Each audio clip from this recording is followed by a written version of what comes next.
All right. How many of you are concerned about your finances? Get everybody in from the hall. I know some are rehearsing, but this is an important special session.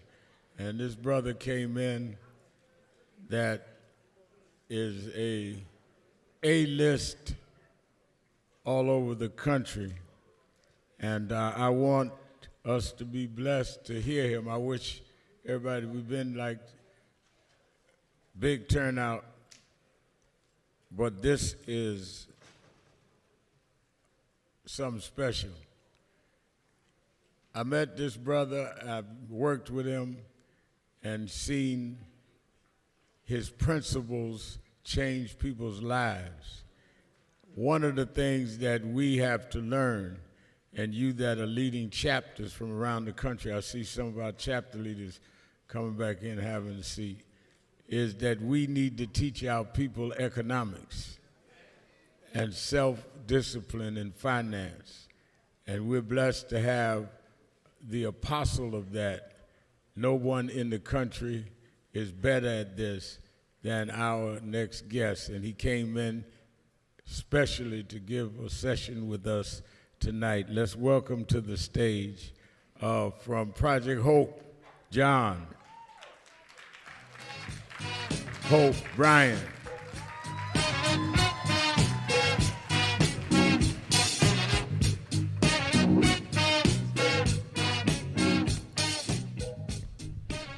Thank you for doing this. My pleasure. And, when Reverend Sharpton calls, you show up.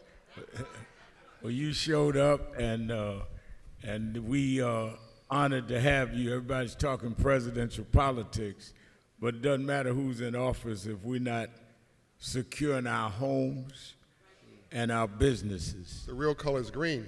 And the real color is green, and people that are watching live stream.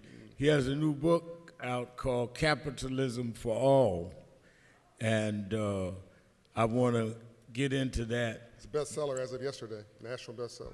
National bestseller, come on. Come on, that's right, y'all come on back in.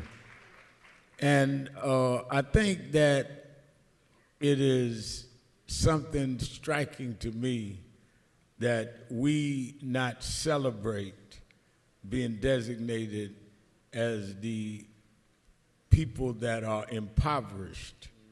And you have been the first one to reach popular culture as one that has gone against that and has developed a following, as the bestseller list indicates, and that's not your first one. Forbes today said that you're one of the 250 top, black or white now, this is not a black poll, this is black or white. Forbes magazine said he is one of the 250 top self-made people in the country.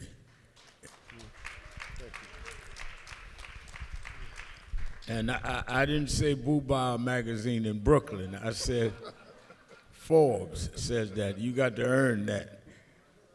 John, let's start by saying how you came to the conclusions that at first seemed revolutionary, that now seems evolutionary, in where our community and others in the country are beginning to gravitate, because we've gone from just survival to how we survive and then thrive.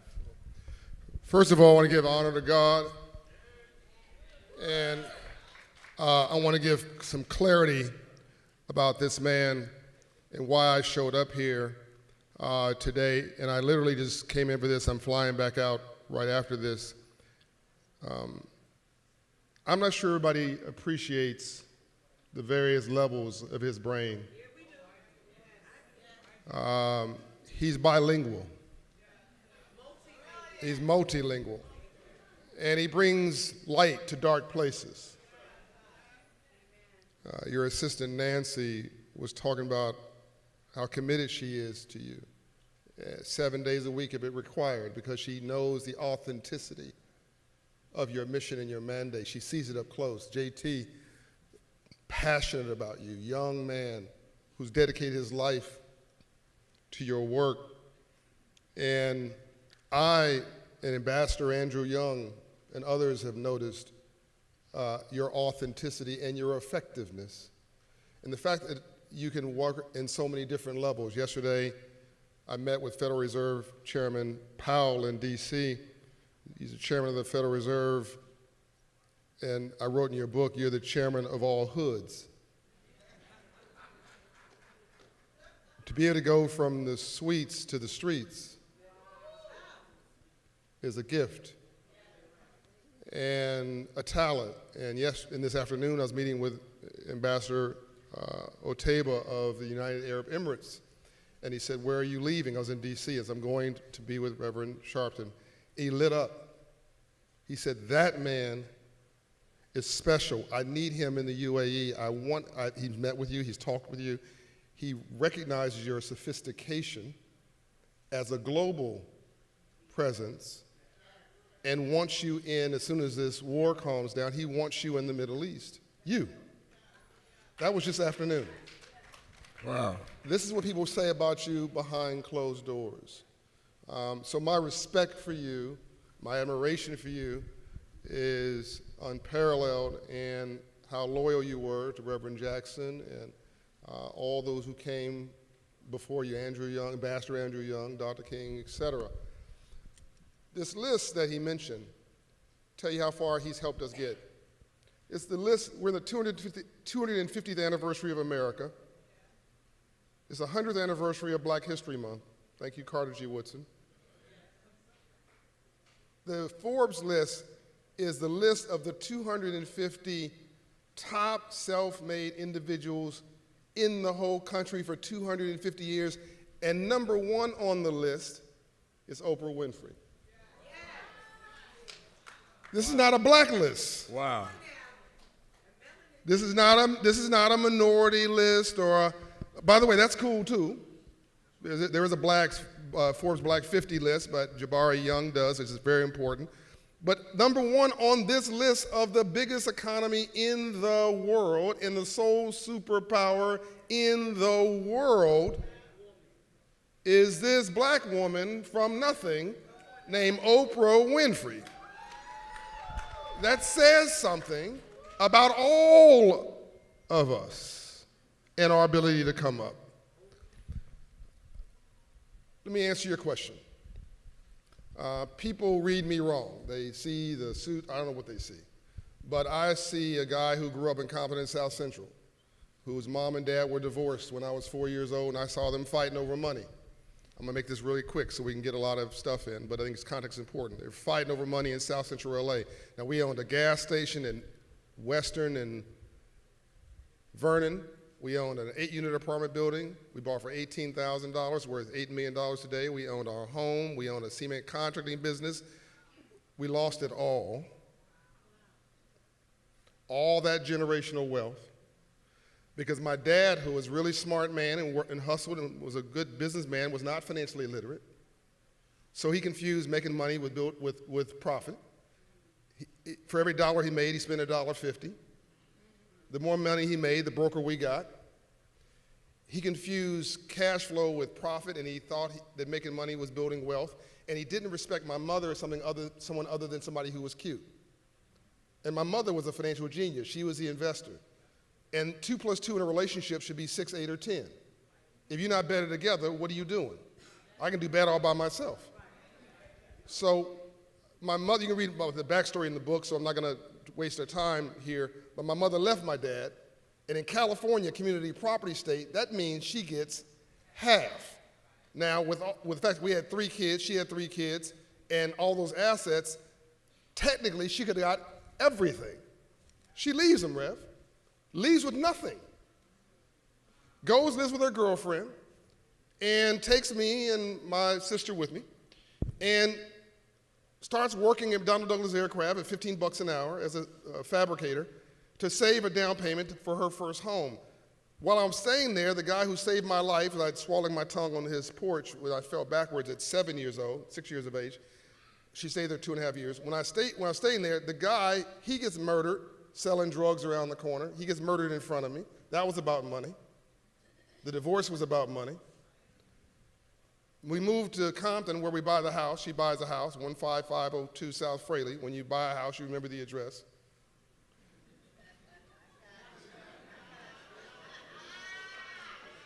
Nobody washes rental cars.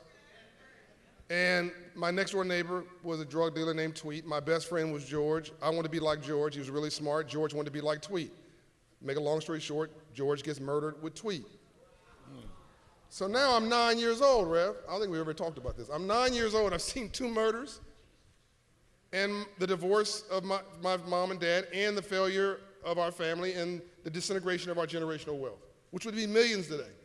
So I'm done. I'm 9 years old. I'm like, look, our people are brilliant. We've been doing so much with so little for so long. We can almost do anything with nothing. But I'm just sick and tired of being sick and tired. And a drug dealer, a successful drug dealer, is unethical and illegal, but they're not dumb. They understand import, export, finance, marketing, wholesale, retail, customer service, security, territory, logistics. They have a bad business plan. The gang leader is a frustrated union organizer.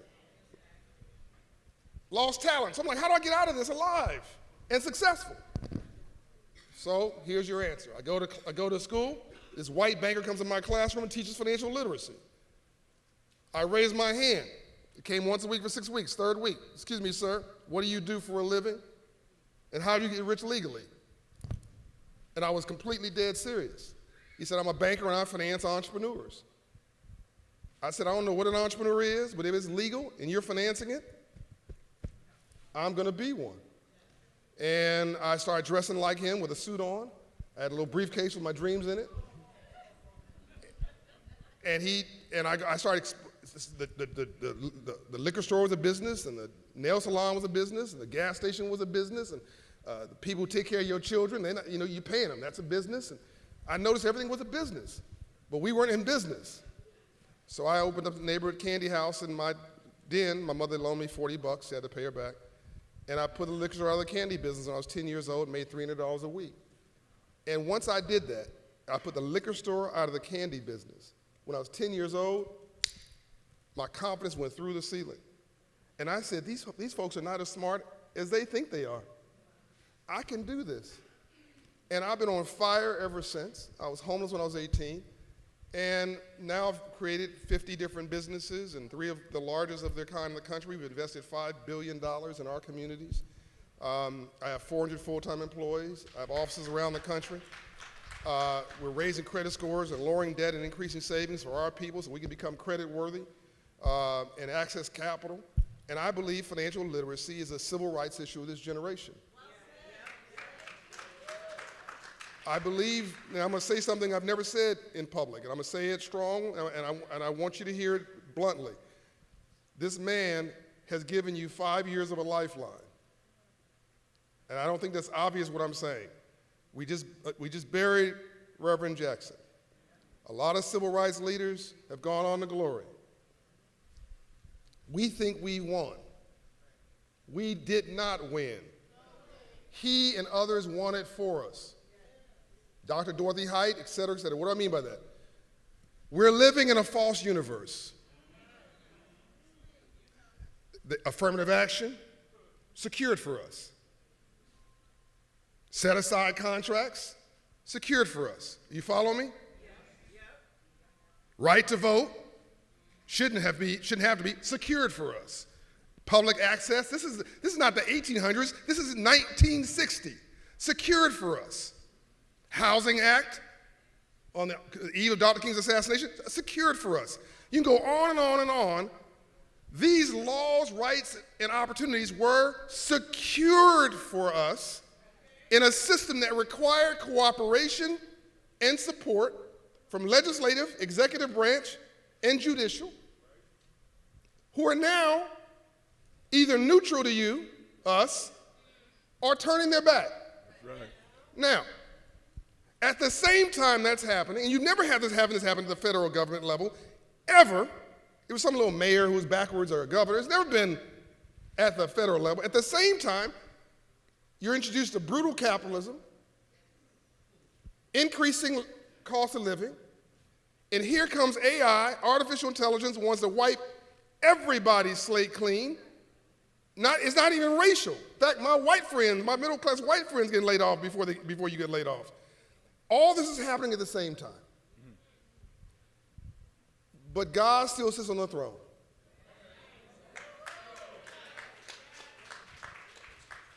Rainbows only follow storms. You cannot have a rainbow without a storm first. Black folks would do, what did I say earlier? We've been doing so much with so little for so long, we can almost do anything with nothing. Here's a Rev Jackson quote: "When the rules are published and the playing field is level, we kill it." That's right. Professional sports, the arts, faith, politics, from slavery to the President of the United States of America, with his help. Now, what happens if we master capitalism and free enterprise? What happens if we master finance and economics? Because we live in a capitalist democracy, people. I'm not trying to break your heart or break your mind, but it's time for us to wake up. You live in a capitalist democracy. If your day's not about God or love, your day's about money, can I get an amen? Amen. So it's time to get your money right, get your head right, get your life right, become a homeowner, a small business owner, an entrepreneur. It is entirely possible. The only true freedom is financial freedom, because every other one can be taken from you. We're in the third Reconstruction right now. How? That's right, give it up. How do we begin this as an individual, and then as those that are leading chapters of NAN or other groups, impart that to others? How do we begin? I hear John Hope Bryant. It sounds right. It resonates with me. But how do I get started? Yeah. So I'm about PhD and PhD too. If there's an end to this story, can we please start there? In this book, I wrote a business plan for Black America. I wrote a business plan for Latino Americans, one for women, one for Asians, one for poor whites in rural America. I didn't leave Native American Indians. Let's now focus on Black America. Take out your pen and paper. I'm gonna make you a millionaire in 5 years, in 5 minutes. Right now, are you with me? See if I can do this quickly. Right now, it is calculated that Black net worth, if we do nothing else, but what we're doing now, Black net worth will be 0 by 2053. Okay? That's the current calculation. Now, by 2053, if we do nothing. Now, the government is we've already talked about this, they're not going to be your helper. They've made a clear message, you're on your own. Okay, let's start there. The lowest credit score in America are African Americans, 620, which means you and me are at 750 or 780. Our cousin Pookie and them are at 550. The average is 620. You can't get a decent auto loan at 620. You go get a Mercedes, it's Mercedes payments. You can't get a home loan at 620 or 650 or 680, not with a fixed rate at a good term. So you're going to default on that home loan. Are you with me so far? The bank's going to turn you down. You think it's racism. The bank thinks it's a bad credit risk. They will not give you a loan for risky credit, which is 700 credit score required, for a small business loan, unless your credit is toe up in the floor. What's our neighborhoods? Check casher, payday loan lender, rent-to-own store, title lender, liquor store, pawn shop. As a 500 credit score neighborhood, you live to 61 years of age in a 500 credit score neighborhood. Please listen to me. For every 50-point increase in your credit score, you gain 5 more years of life. Did you get that? 15 minutes away from a 500 credit score neighborhood, you live to 81 years of age.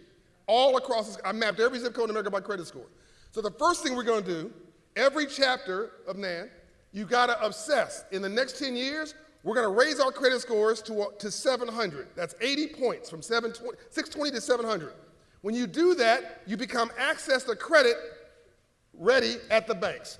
That's worth $750 billion of net worth of Black America in 10 years. Now hold that, $750 billion, just by raising our credit scores to 700, which we can do ourselves.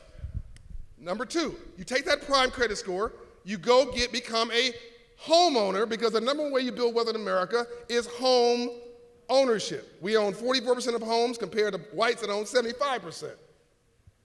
You go from 44% to 62% in 10 years, not a big jump. That's worth $800 billion. So now, 750, help me with the math, 750 billion, 800 billion together is 1.5, give or take, trillion. You with me so far? Okay, now we go from that and we're looking at a small business.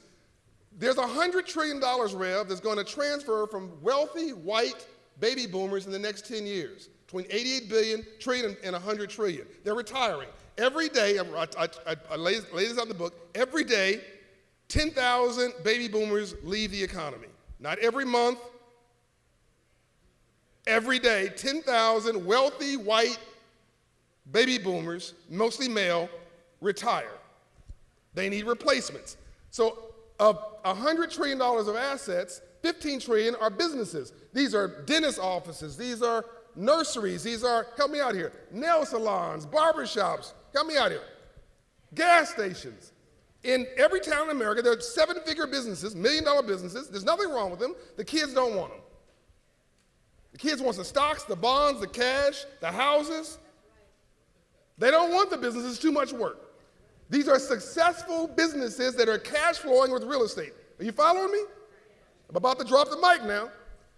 Why are we doing a GoFundMe campaign for $20,000 to open a startup pizzeria that's going to fail in 5 years, and all your cousins going to be upset with you for the money that you lost, when you could just go buy an existing profitable business that nobody else wants? The bank will finance half of it on cash flow. The seller will take back paper, it's called seller financing, let's say 40%. Now you raise 10% of that purchase price, $100,000 of $1 million profitable business, from investors who are not relying on you, they're relying on the business. Now, 15%, 12% of 15 trillion, it's less than that, it's $1 trillion. So that's $1 trillion in businesses. So now we're at 2.5 trillion. And AI is going to create $1 million and multi-million-dollar one-person businesses. Wow. Right now, I use I'm almost done. I use AI 100 times a day. Here's the magic of AI. 3 years ago, it would take me and Rev $500,000 to start a successful business and 5 employees. Today, with $50 and AI tools, ChatGPT and Claude AI, I can start $1 million business with me. And I don't need any infrastructure, no technology, it's your accountant, it's your lawyer, it's your marketing executive, it's your data processor, it's your analysis, it's everything you need, it's your website. Artificial intelligence is literally that. There'll be $1 million businesses with one person. So conservatively, that's $1 trillion. We're at 3.5 trillion in my calculations in 10 years, and I haven't mentioned the government one time. I'm done. Let's start with the credit. Yep. Somebody has 570, 625. How do they get to 7? If your credit is 500, is tore up from the flow up, the bank can't tell you your credit is tore up because they're going to get sued. They're afraid to get sued. I'm just being real with you. I'm the only nonprofit allowed to operate inside of a bank branch in U.S. history. I'm in Wells Fargo, Bank of America, I'm in Truist, whatever bank you can think of, there's a Hope Inside branch in that branch. I got 1,500 locations now. The banker knows when you come in, they look at your credit and they know you're going to be declined, but they can't tell you. So they process you for 45 days or 60 days and send you a notice. The banker tells me, my people, John, can you talk to Mrs. Jones? We look at your credit, we say, whoo, that looks like a bus accident. Because I don't work for the bank, they work for me. So we say, Mrs. Jones, what's that? Oh, I don't know, I have no idea what that is. If you haven't checked your credit in 2 years, there's an error on your credit report. The law states, know this now, this is civil rights on top of his civil rights. The law states, if the 3 credit bureaus, TransUnion, Equifax, and Experian, if they cannot confirm that that item is yours within 30 days, upon being notified, they must legally remove it. When we write that letter to the credit bureaus, with your permission, within 30 days, 90% of the time, they cannot confirm it. it gets removed, your credit score pops 30 points. So now that person had 580. Yeah. Where are they at now? 610, right? So what happens to your self-esteem? Your confidence, your belief in the system. So now you're sitting up. You're like, okay, Rev, what next? Okay, what's that item? Oh, I was divorced 10 years ago, and we had a PAC bail. We lived in Oakland, and we had a phone bill for $1,000 with PAC bail. We didn't pay it. He didn't pay the bill. They've been chasing me for 10 years. I don't have $1,000. I didn't ask you that. Okay, so PAC bail was bought by AT&T or SBC. SBC was bought by AT&T. AT&T chased you for 5 years and gave up. They sold it to Joe's Finance Company. I know because it's in the memo. Joe's Finance Company bought that for 5 cents on the dollar. It's called bad debt. So they bought a $1,000 obligation for what? $50. Let's call them. We call them, this is me and Rev on the phone, maybe Mrs. Jones. We want to pay that off. And Mrs. Jones like, I don't have $1,000. Mrs. Jones, relax. We're looking for Mrs. Jones. She's looking for you. We want to pay that off. We want $100. Did you follow that? Yeah. They want 100% profit on the $50 that they bought that bad debt for. You follow me? Yeah. We want $100. We'll say, we're going to pay you $200. Well, why would you pay me double of what I'm asking for? And I want to speak to your supervisor. I want to pay you $200. I want to speak to your supervisor. I'm going to tell him what a good job you're doing. I want his name and your name, and I want to promise in writing that you're going to remove this from her credit report when I pay you. And when it reappears on her credit report, because it's been there for 10 years, every time it reappears, you're going to remove it again, and you're going to put it in writing. You do that, I'm going to pay you $200. Done. You got an 80% discount. They got a 200% profit. Fair exchange is no robbery. Your credit goes up another 40 points. Now where are you? 650. Now you in the game. Then we adjust your budget. We ask you about the earned income tax credit. You say, what's that? If you make $40,000, you have 3 children, the federal government owes you $5,000 cash. If you've never filed, if anybody in here listening to this, you never heard of the earned income tax credit, this is the power of financial literacy. If you never heard of this and you make 40 grand, it's retroactive for 3 years. Wow. 5 grand times 3, $15,000. You get that money, cash into your bank account, which we're going to open for you. We then tell you to stop going to Starbucks and buying coffee, get you a Keurig machine at home, stop smoking cigarettes, it's going to kill you anyway. That $6,000 a year on a $40,000 income, you just saved, what, 12, 15% of your budget? 2 ways to make money, make more or spend less. Can I get an amen? So now we got your budget in place. We got some money back in your pocket. You got a down payment for a house, or pay that credit card down, or pay that bad debt off. Let's get people to stop chasing you, stop arguing about money, and get you back in the game, get you to 680, and now you're free. Y'all got that? Does it begin with your mindset? 100%. There's a difference. Are you guys enjoying this? No, I got 3 minutes. Look, you never want to be the old guy in the club. Before y'all kick me out, I'm going to leave. I respect Rev. But he asked a very important question. There's a difference between being broke and being poor. Being broke is economic. But being poor is a disabling frame of mind, a depressed condition of your spirit, and you must vow never, ever, ever to be poor again. It's mindset. You make money during the day, you build wealth in your sleep. Here's a mistake we make. Because we're desperate, because we're depressed, and yeah, I said it, I think 70% of black America is clinically undiagnosed depressed. That's why it's good to listen to Rev. He restores your spirit. That's why you need to go to church. That's why you need to listen to the